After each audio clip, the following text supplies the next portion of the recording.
But tonight's thing will be probably off the hook.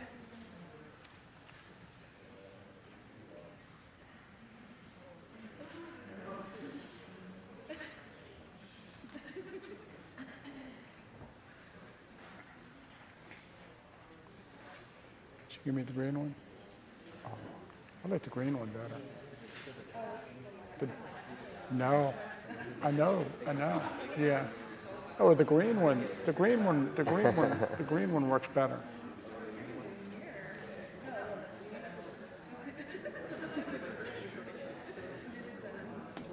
Is that clicker doesn't work? Okay. So Andrew, I had different pen in the pocket, and the dot is wider, and that's our issue. I think we need to somewhere you can adjust the Yeah, I was going to tell you that the big thing I noticed in your program was that the clicker was hard to see. I couldn't see what you're pointing to. And you heard, I guess somebody said that. But it's true.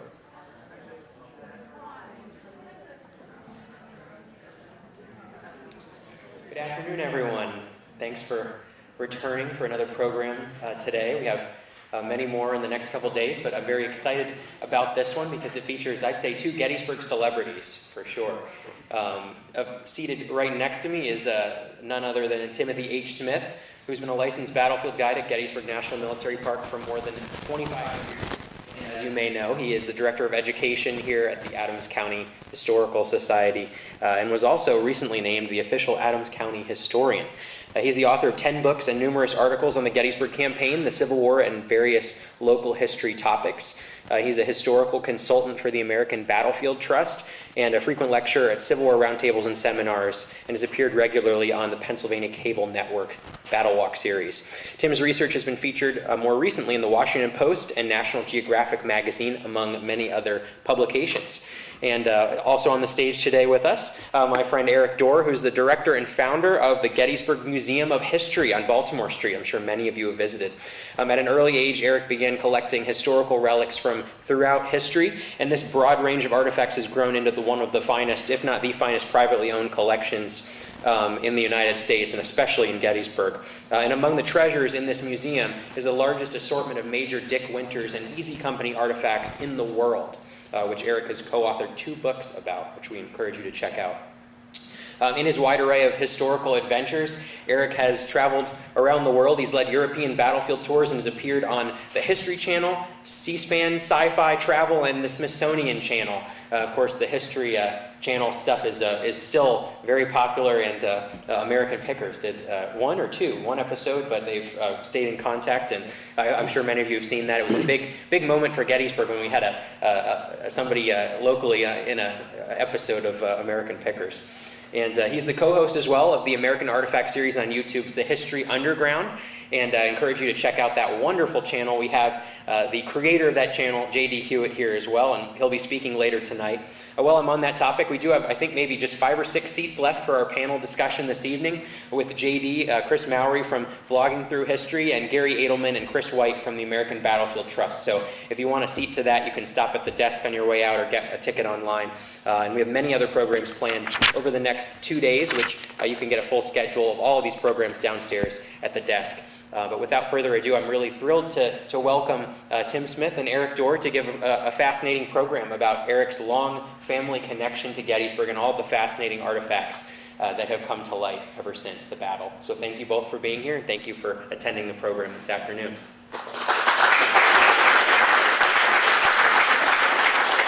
All right. Am I on here? Okay. Am I on? Sorry.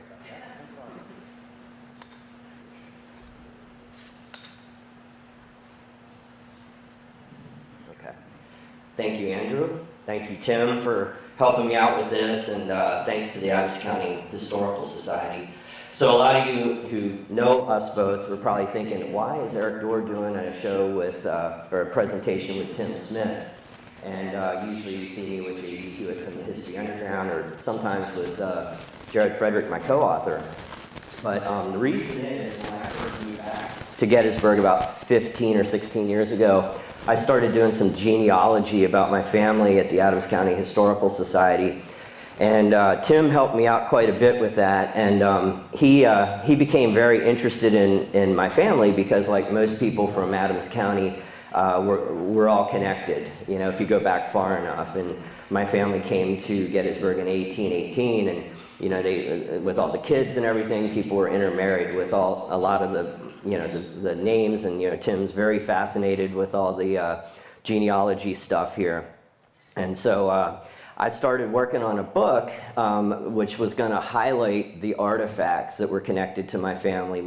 For those that don't know, my ancestors owned part of the battlefield for a while near Ziegler's Grove. And they were farmers, and they found a lot of artifacts, and it's one of the few family collections that remained in the hands of the family. You know, the Rosensteels bought a lot of the artifacts and some of the other museums, but the Peffers held on to theirs. And you know, Tim was really instrumental in helping me with this project, and I got this idea for the book because I really just wanted to showcase the artifacts and have a book, you know, basically a picture book with the artifacts. But you know, I'd never written a book before. That was a long time ago, and Tim had written several books, and I can't remember if it was he or I that came up with the idea of him helping me out with the book.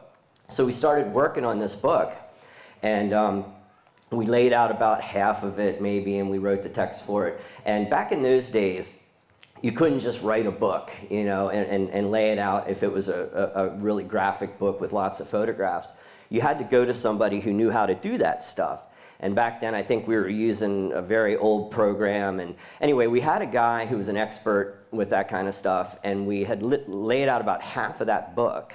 And the guy died in the middle of it, and it was an unexpected death. And then not too long after that, I opened the museum, and then I did American Pickers, and I took off, and Tim got busy with other things, and we kind of shelved that project.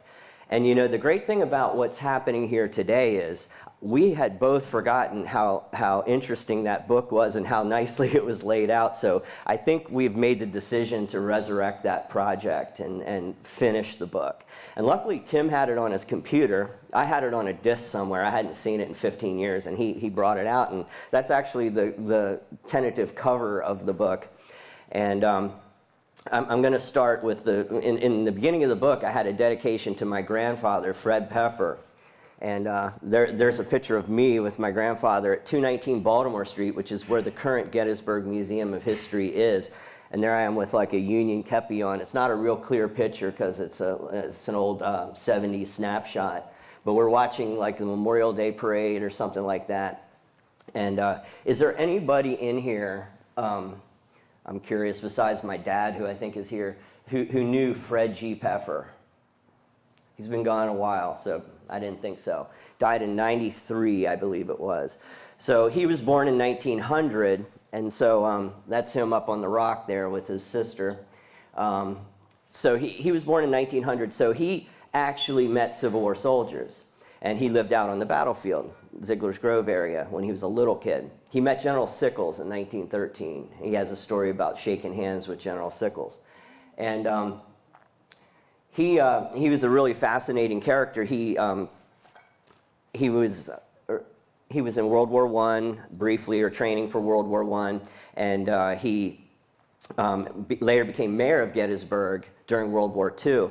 And I just remember as a kid, he knew everybody in town. Of course, it's a small town, everybody knows everybody here, but he had been retired for a long, long time, so when he would take me out to some of the museums, I would always want to go to a museum, and we would run into people like Leroy Smith and some of the people that owned the museums, and everybody was glad to see him. He was, to me, he was a larger-than-life character, and he also worked at the Jenny Wade House around 1913. That's him selling relics outside the Jenny Wade House. He's got some pennants there, and he used to sell other relics as well. So he did a lot of interesting things around here, and so relics were always around. And you know, this collection that my ancestors had stayed in the basement of his house, except for a few key pieces that he had in his den. that I used to play with. And this program's really about the Peffers and their relics. And the only reason we're really talking about the Peffers because they're really not that interesting, because like every other family here, just about, they fled. They fled when the battle happened. But what's really unique about them is the relics that they found afterwards, and the fact that they maintained those relics. So that's my grandfather about 1941 or so, when he was elected mayor. He was a little bit too old for World War II. I think the cutoff was 40 years old, so he couldn't go into World War II in the regular service.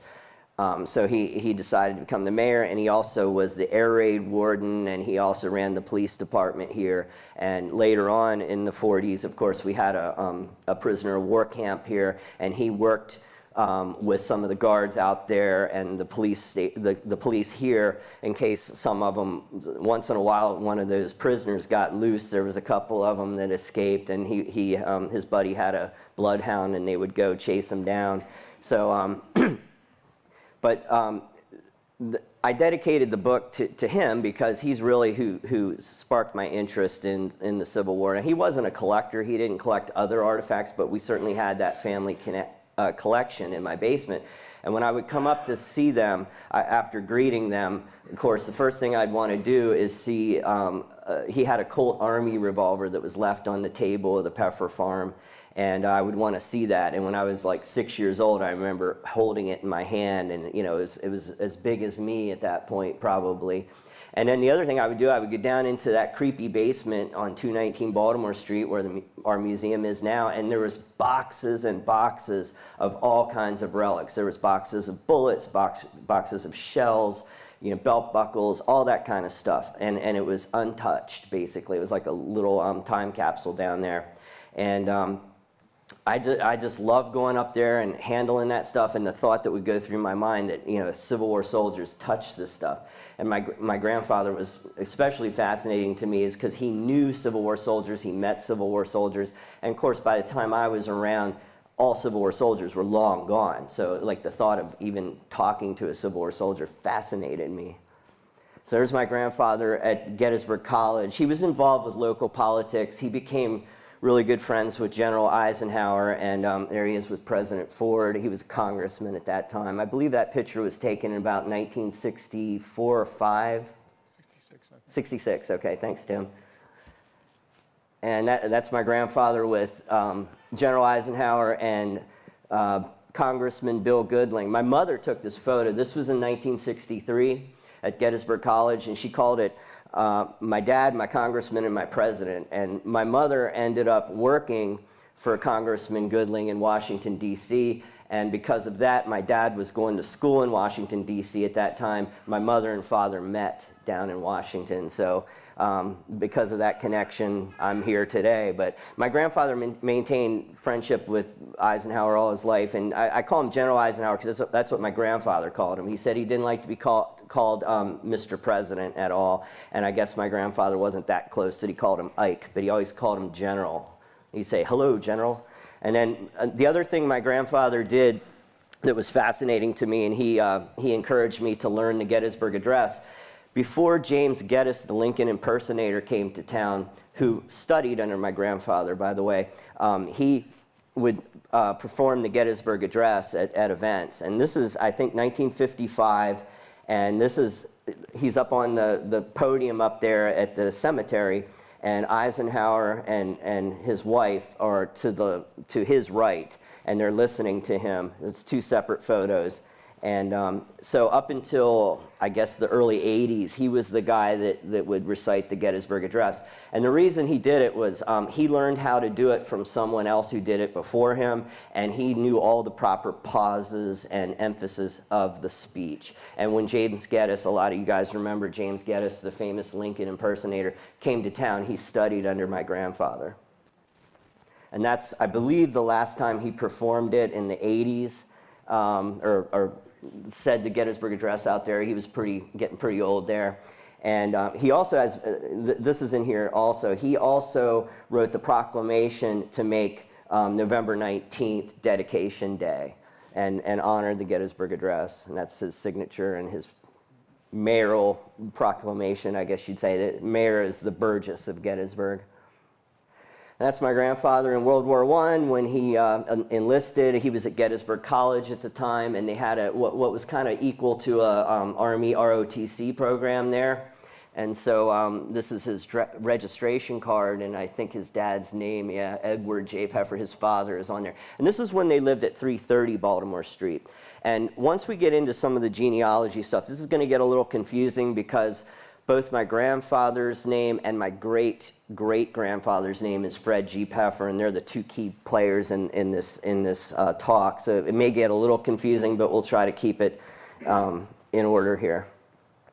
And that's my grandfather, Fred Peffer's father. This is Edward Peffer, who was one of the children of the first Fred G. Peffer, and he grew up on the battlefield, and he was involved with finding some of the relics as well. That's him as a younger man. That's him as an older man.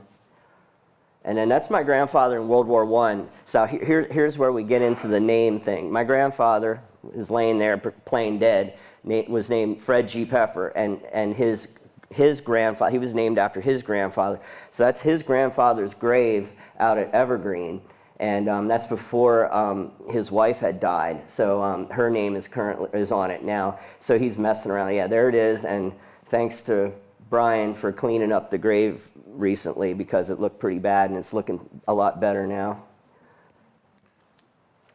Okay, so let me tell you a little bit about the Peffer family in our show here. So John Philip Peffer was born on May 20th, 1795, near Stuttgart, Germany. The family immigrated to the United States in 1818 and arrived at the port of Philadelphia on September 7th, 1818. And this is the ship's manifest from the National Archives that we found that shows his family. The first actual evidence of the Peffers in our area is the 1820 census, in which they are shown as residents of Cumberland Township, Pennsylvania. Just have lived in a house we're going to talk about in a moment, just south of Baltimore Pike. This is a naturalization paper that we have here at the Adams County Historical Society, and this is from 1827 and gives some information about his place of birth and immigration. Little's known of Philip, as oftentimes these German families who go by their middle name, John Philip Peffer, but in some of the tax records he's listed as a weaver. Starting in 1831, the Peffers acquired 3 acres of land, including a small frame dwelling house, which fronted on the Gettysburg and Petersburg Turnpike. Of course, today, that is the Baltimore Turnpike. And just to give you an idea, this is the Warren map, of course, which is surveyed in 1868, 1869, and it shows Philip Peffer Farm. And this is basically right across the street from what is today, the Old Pike Restaurant, or what is called Savorhood. So we're just south of Evergreen Cemetery on the Baltimore Turnpike, and you might notice that, of course, Culp's Hill is just off to the east of the property. And this area, this part of Culp's Hill, this is all wooded today, and at the time of the Civil War, this area was much, much more open.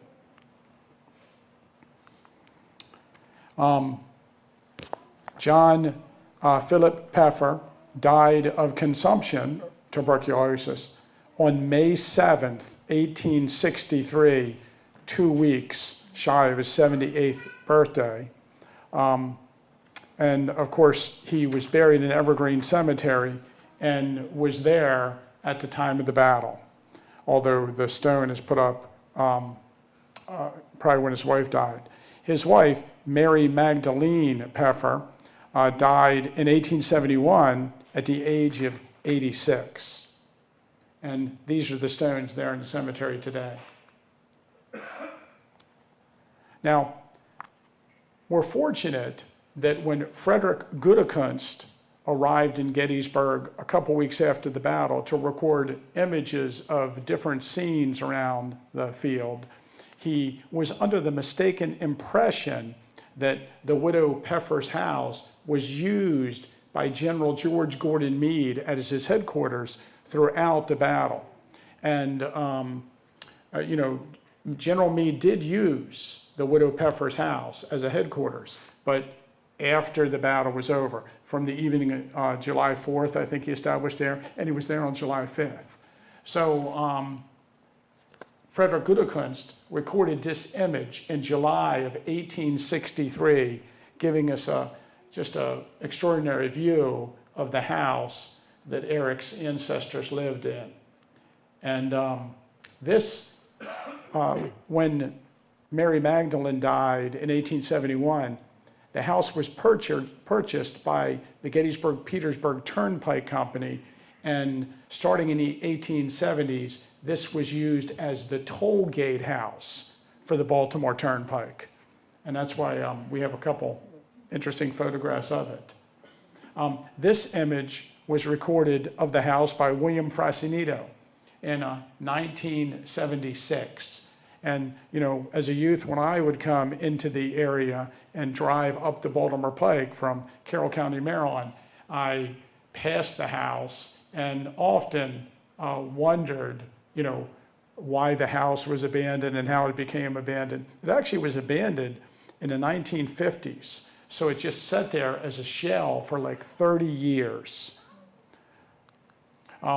Here, of course, from Erik's collection is a piece of the house. He has several pieces of the house that were sold to him, and this was originally owned by Gray Coco. So this is a piece of the old tollgate house. It was torn down in 1987, if I'm correct, if I remember correctly. And this is a photograph that we took when we were putting the book together for it. So it's still there. There's a hole in the ground. If you happen to go to Saberhood for lunch, if you walk across the street, you can look and see the hole where the foundation of the cellar of the house was. A foundation that perhaps people were hiding in during the battle. Today, the property is owned by American Battlefield Trust, incidentally. And here's just a remarkable photograph of Mary Magdalene Peffer that Erik owns, and you can check out in his collection. The Peffer family, consisted of 5 boys. And I think when we started this book, I don't know how much anyone knew about the family, but I thought it would be fascinating to, research the family and learn a little more about them. So John Philip Peffer and his wife, Mary Magdalene, had 5 children, all sons. The oldest was John George Peffers, born near Stuttgart in 1814. In 1844, he married Catherine Sipling of Hamilton Township, Adams County. It's interesting that Siplings still live in East Berlin.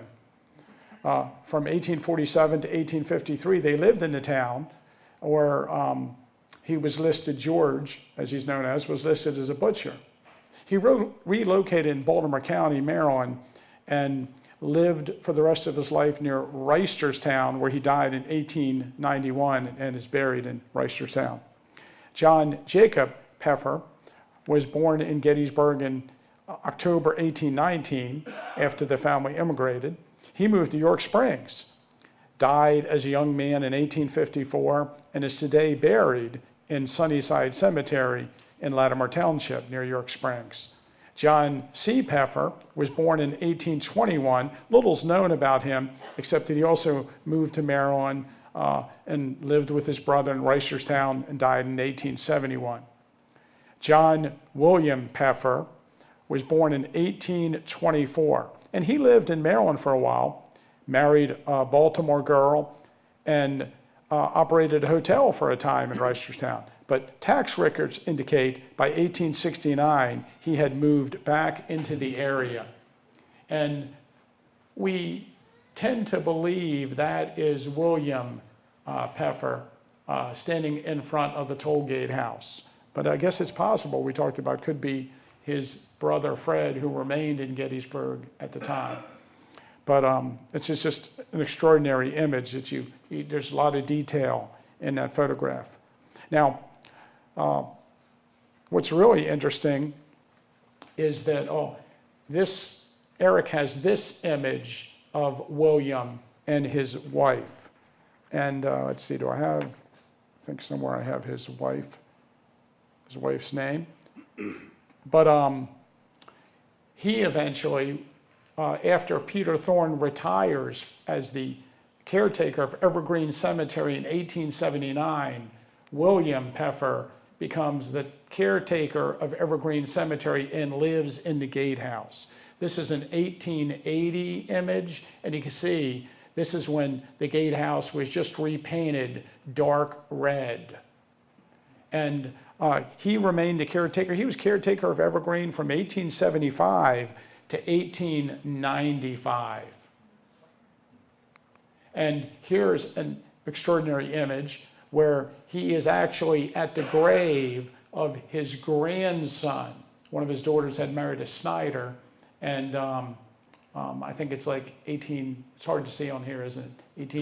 1891, something like that. But there, he had his image taken at his grandson's grave. But of course, this program is about Frederick Gottlieb Peffer. And Erik already mentioned his grandfather was named Frederick George Peffer, and this is his granddad, Frederick Gottlieb Peffer. So they're both Frederick G. Peffers with a slightly different middle name. So undoubtedly, he's born in that house on the Baltimore Turnpike on April 29, 1827. And he marries in 1849 at the age of 22. He was married to Mary Ann Epley. And the marriage took place at St. James Evangelical Lutheran Church on York Street. And subsequent records indicate, of course, his children's baptismals are there, that they were associated with that St. James Church the rest of their life. Mary Ann Epley was born in 1832, the daughter of George Epley.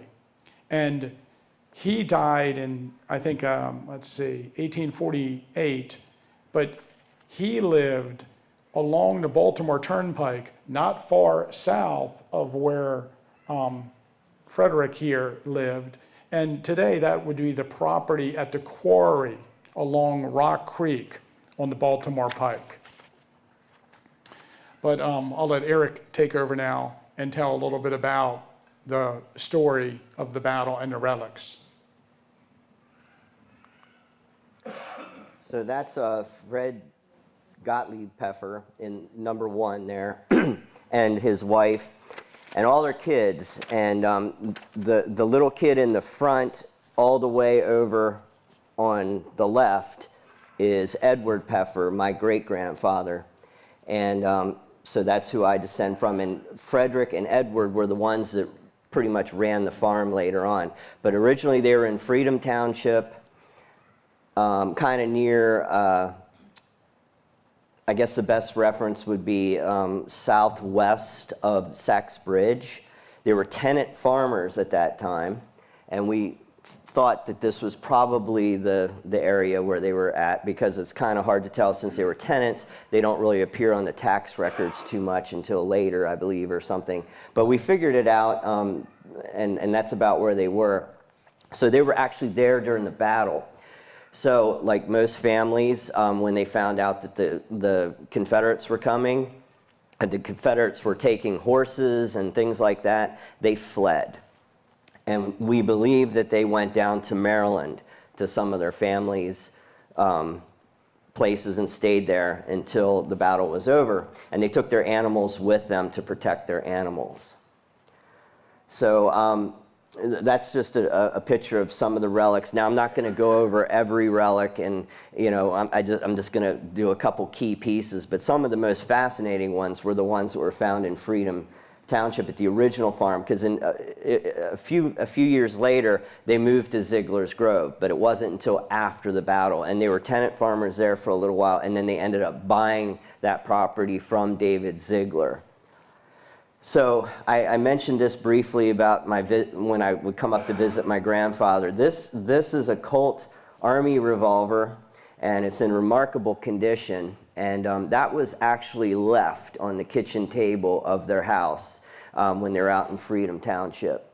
And that was the gun that was in my grandfather's den and I played with when I was a kid. And that's the object that really got me very interested in the Civil War, because, when you're a little kid and you're allowed to hold something like that, it's pretty fantastic. So that's the story that we have. We really don't know a whole lot else about it other than, it was left on the kitchen table. So I guess in that area, it's near South Cavalry Field. So we assume Confederates occupied the house, or we know Confederates occupied the house. And, I guess they had to leave in a hurry, and that was left behind. And the Peffers found that right on the kitchen table when they came home. And then there's a regulation Army bugle, and they called it a rebel bugle because of the fact that the Confederates were out there. That was also picked up right on the farm there, and that's an early pickup that wasn't dug out of the ground. And again, that was in my grandfather's den too, and I was very fascinated by that also.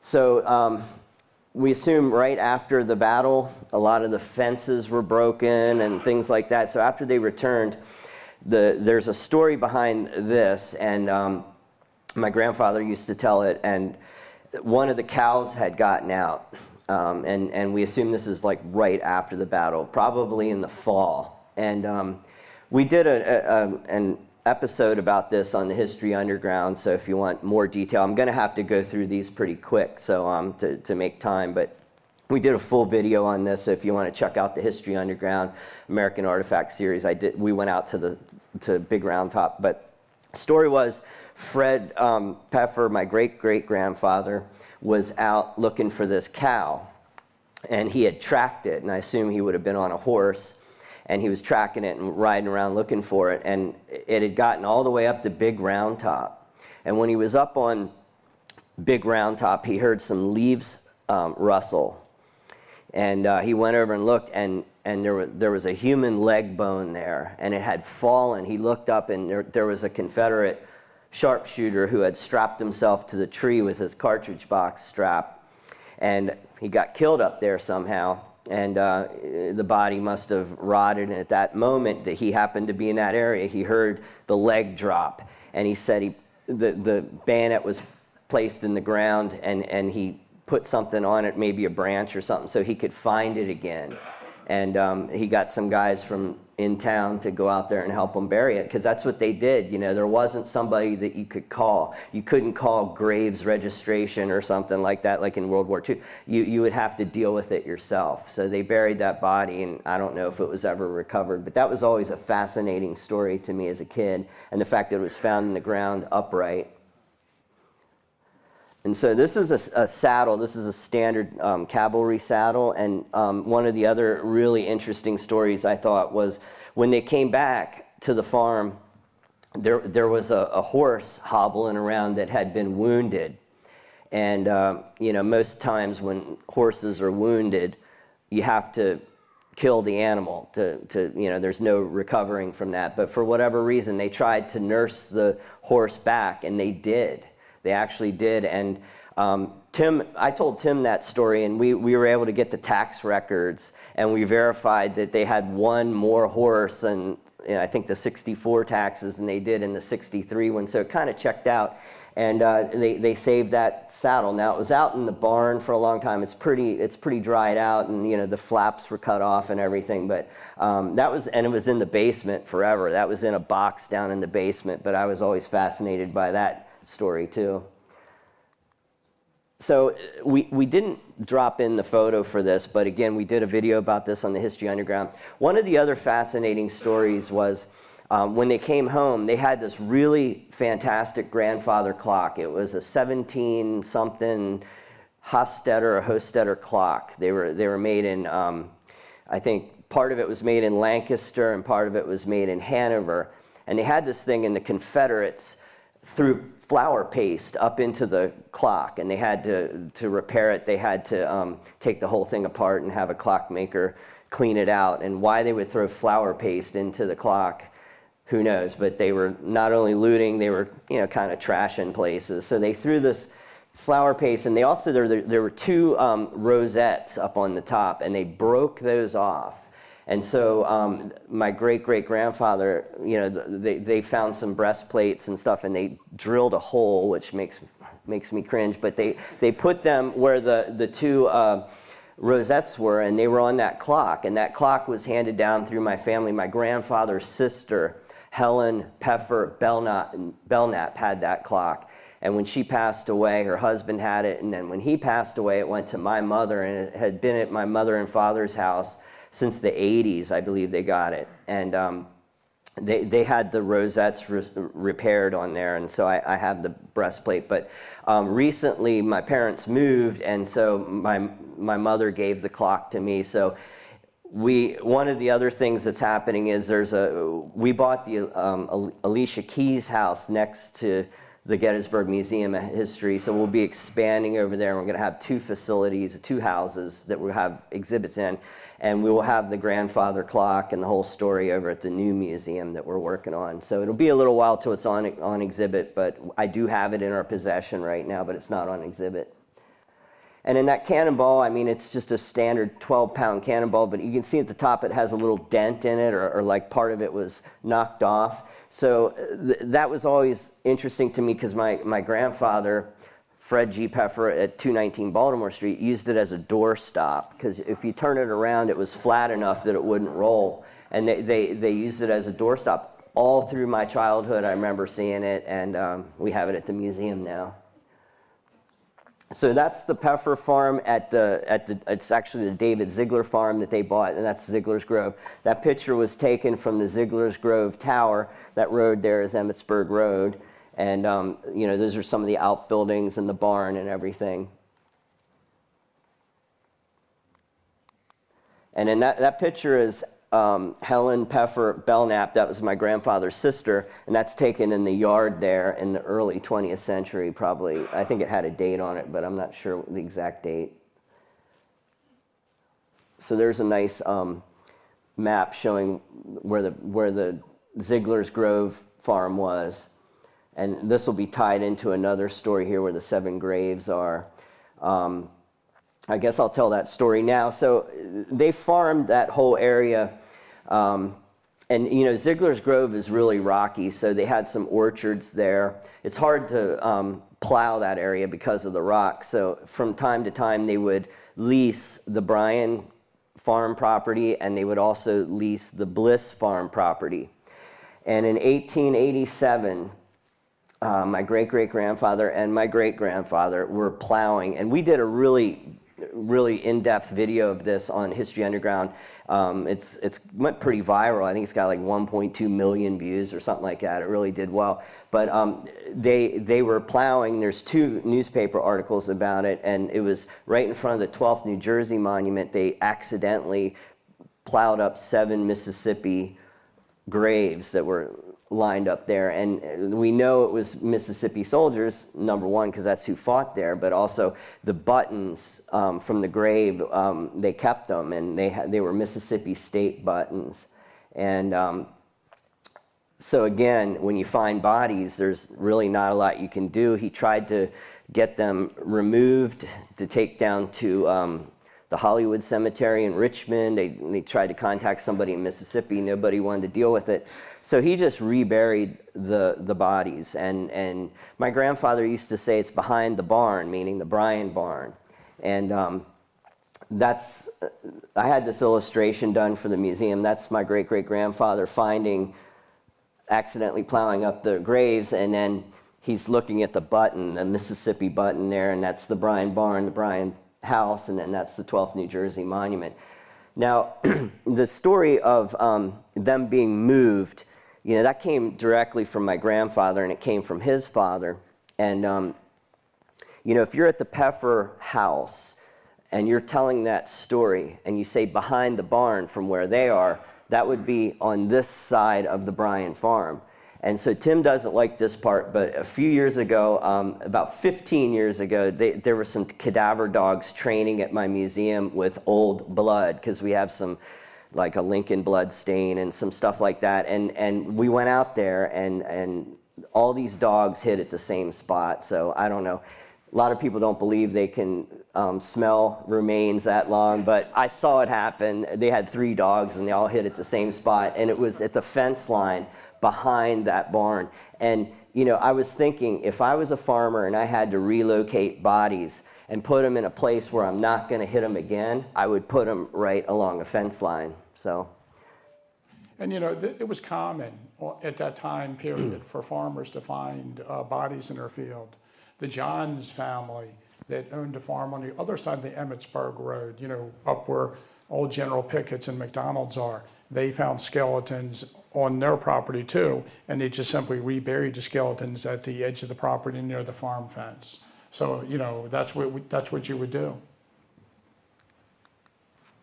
So those are some of the grave items. When I was a kid, they had it in that tobacco bag. So they had some of the small items like the buttons, the chunks of the uniforms, and the comb, and there was a couple other things that was in that tobacco bag. And there's also some cartridge boxes and some canteens, and they mentioned the cartridge box in one of the newspaper articles. But one of the other parts of that story is that this happened in 1887. In 1888, there was a reunion here. Some Confederates came back, not a whole lot of them.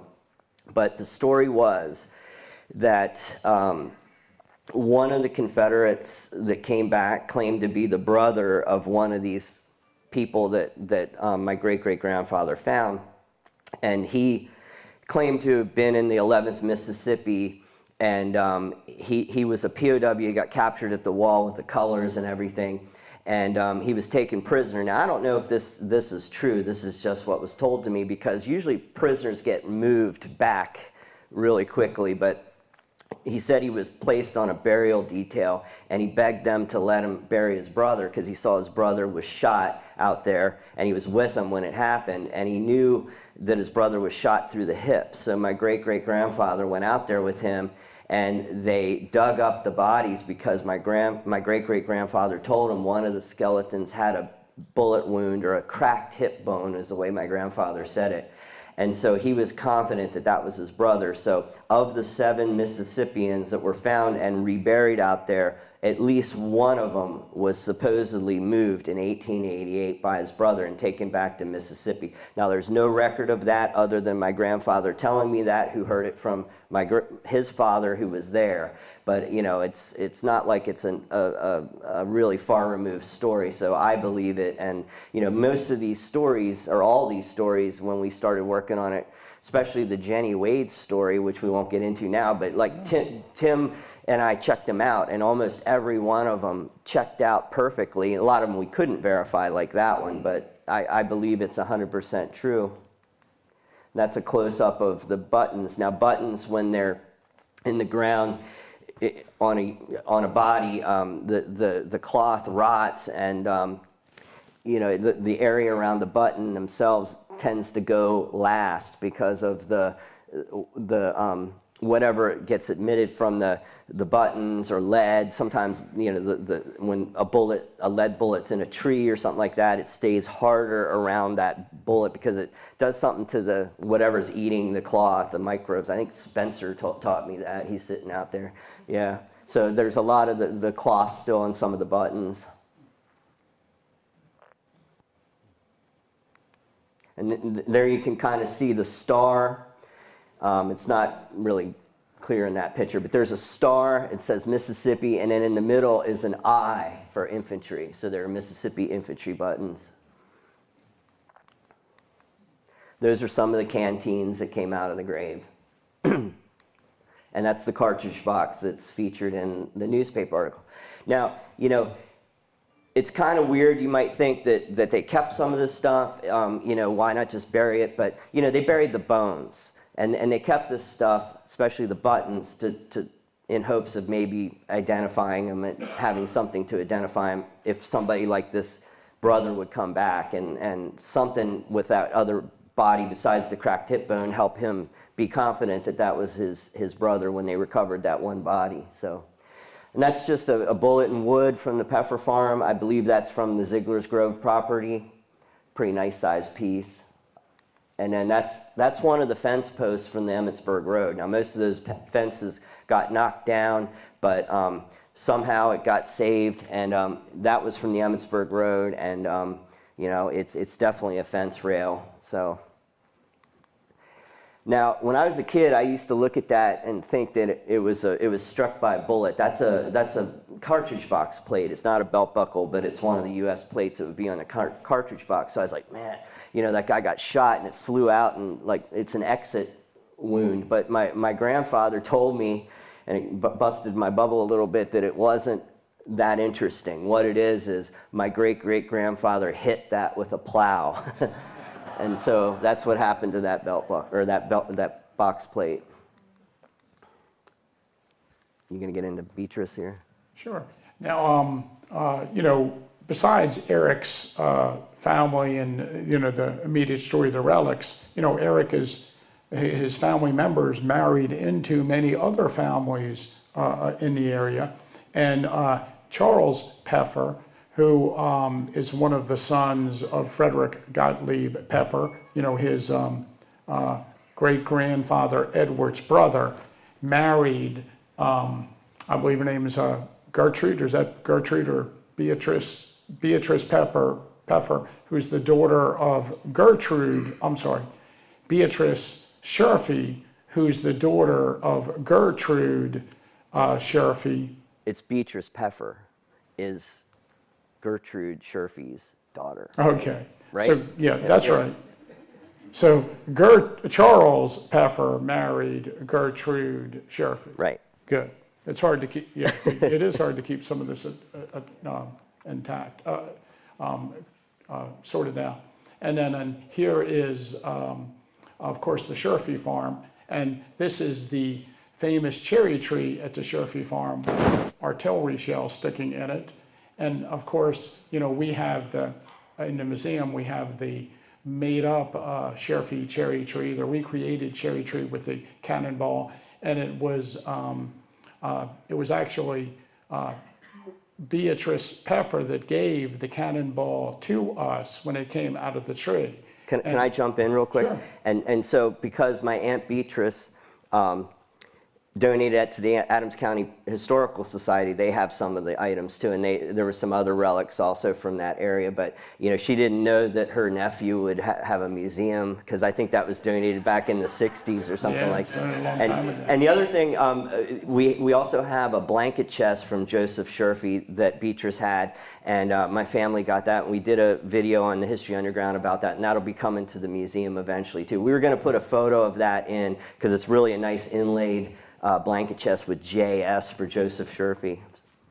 So Beatrice, again, she's Mrs. Charles Peffer, and she's the granddaughter of Joseph Sherfy, and here she is at the 75th anniversary of the battle, holding a jar of peaches from the original Sherfy peach orchard in that image. I think that's what I always said to Erik, do you have a jar of the peaches? I want to see a jar of the peaches.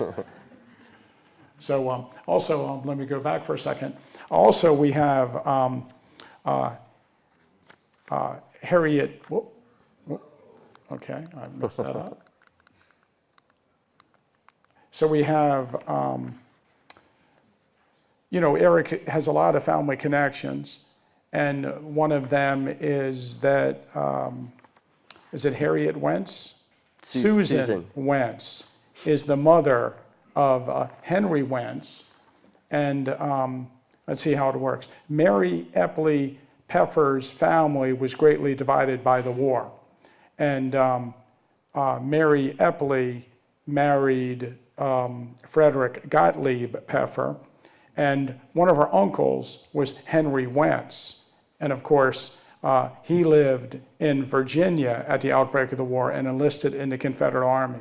Another of her uncles was Jacob Beamer, who had 3 sons who served in the Union Army. And one of them was present during the Battle of Gettysburg in Company K. Mary Peffers' younger brother, John Epley, married Sophia Culp. So Sophia Culp's brother served in the Union Army, and of course her cousin, John Wesley Culp, was destined to be killed in the battle as a Southern soldier in the 2nd Virginia Infantry, somewhere near Culp's Hill, that was named after her family. So this is Susan, who would, I guess, be your great-great-great-great-grandmother? Yeah, Great-great-great-great-great. Right. Okay. And of course, you can see the foundation of the Wentz house, the Henry Wentz house, where Susan lived, down near the peach orchard on the Emmitsburg Road. And also, let's see, what do we have here? Oh, you want to tell the story of this? Yeah, so when I was a kid, my grandpa used to tell me I had rebel in me, and that's because of my uncle was Henry Wentz, and then of course I was related to Wesley Culp by marriage. But one of the really interesting things that happened was a few years ago, this guy came to me, and he wanted, there was a grouping that got split up amongst collectors. That happens sometimes. And it was a color bearer that was in the wheat field, and this guy had a bunch of his stuff, and I had the other half of the stuff, and he wanted it so bad, and I said, well, I don't want to get rid of that. He's like the only color bearer that wasn't wounded at the wheat field, I think. And it was some pretty cool stuff, but he said, well, would you trade something amazing for it? And I was like, well, like what? And he goes, well, I have the original Wesley Culp photo.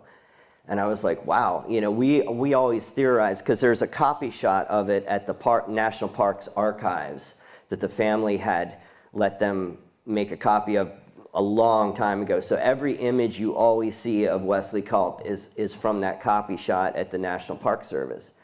So I couldn't believe it. I guess Frazanito and Tim had theorized that it burned up in a fire because it hadn't surfaced. I mean, Frazanito looked for it, couldn't find it.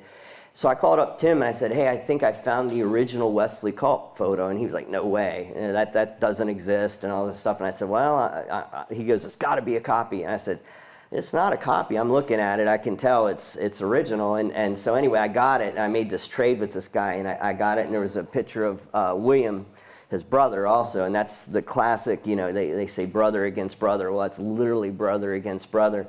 And so we also have the original Wesley Culp image now, and it was just such a strange coincidence that it ended up with me, because this guy had no idea I had any connection with Wesley Culp, other than I was interested in Gettysburg items. Very good. And here's a good version of it. I think that's all we have. Oh. So the other thing that the Peffers did besides farming was they started a brick company, and they did a lot of brick making. And the first big contract they got was Gladfelder Hall, I think in the 1880s. But they also made stuff like this, and they eventually partnered with Spies. And that was the reason, and this is one of the molds to make these little souvenir canteens. Some people might have seen them, and they made other little things out of clay. And that was the reason, I believe, that the Peffer farm was condemned by the government, and they took it through eminent domain, and because they had a lot of equipment out there, and it was right next to the National Cemetery, and they had all this brick making equipment, so they were displaced by the government, and that's when they moved to 330 Baltimore Street. And by then my great-great-grandfather Fred Gottlieb Peffer had passed away, but my great-grandfather Edward Peffer was running the business, and it really kind of ruined the family for a while, and they actually fought it. It was the only case from here in Gettysburg that went to the state Supreme Court, I believe. And Tim and I went down to the park archives, and there's these like bound volumes of the court testimony, and it's really fascinating. It's really interesting to see the government railroading people like they do, back then like they do now. But they took the property. There was no getting out of it. And they knew it was going to get taken, but they wanted more money for it because they claimed that it's not just farmland. It's also there's a clay mine there. Basically, there's red clay that goes through that area, and they thought it was worth more, and they ended up not getting any more than regular farm value. So then they moved to 330 Baltimore Street for a little while. That's the address on my grandfather's draft registration card. And then in 1939, they bought 219 Baltimore Street. And initially, my great-grandparents, Edward Peffer, lived downstairs. My grandparents lived upstairs. So now I'm the fourth generation. So my great-grandparents lived there, my grandparents lived there, my mother grew up there, and now I live in the apartment above it, and we run it as the museum. So I'm fourth generation in that house. And when my great-grandparents died, an interesting side note, my grandfather, knew General Eisenhower. They had Secret Service agents living downstairs that were a part of Eisenhower's detail. So that's who rented the apartment where the Gettysburg Museum is now. So it's a kind of interesting story. And, thanks for listening. I guess, is this it? Yeah. And so, I hope that if you get an opportunity, you guys will stop by Erik's museum. It's a free museum, and see the Peffer family relics on display. And we should take some questions if people have questions. Why did Rufus Weaver not get those bodies in 71 and 72? Oh, I don't think Rufus Weaver got all the bodies. Well, first of all, after the Battle of Gettysburg, everyone was buried wherever they fell. Northern soldiers who buried Northerners tried to bury them in individual graves, and if they could learn the identity of the soldier, they did something to mark the grave. But very few graves on the battlefield were marked, especially men who were killed in battle. Just myself, when you go through the National Cemetery where the Northern soldiers are buried, only half of them are in known graves. Almost half of them are in unknown graves. And looking at the list, the casualty list of the men who died and the day they died, if you were killed in battle, you're probably buried in an unknown grave. And if you survived a few days and lived and died in a hospital, then they knew your name and they marked your grave. But for the Southerners, they were buried in pits and trenches all over the area. And again, it's not until even 8 years after the battle that Rufus Weaver and others attempt to locate these graves. And although J.W.C. O'Neill did his best to mark where people are buried, they couldn't find them all. And I don't know how common knowledge this is, but if you try to add up how many men we think were killed in the Confederate Army during the battle, and again, there's a bunch of variables involved here. It's hard to say exactly how many. And then you add up the number of bodies that were removed in the 1870s. And there's even, there was a time at the end of the process where there were more bodies that were going to be removed, but the ladies who were organizing didn't pay Rufus, so he stopped moving bodies. He didn't stop because he finished. He stopped because they stopped paying him. And so I would say that there are hundreds, and some people suggest maybe as many as 1,000 Confederate soldiers unaccounted for. So it was very common in the 1880s, especially when these bones, were still, now they probably have all deteriorated, that people were finding skeletons. So, and especially in fields where the fields had been plowed and replowed, and you couldn't even tell where the grave was. I always ask the kids on my tours this, if you're the farmer, do you plow your field after the battle? And of course, eventually they do. Good question, though. I liked your question. Go ahead. Somebody else right over here had a question? Do you have the Wesley Culp photo in your museum? Yes, I do. It's on display. It's in the front room. I have both of them, the Wesley and William. Good.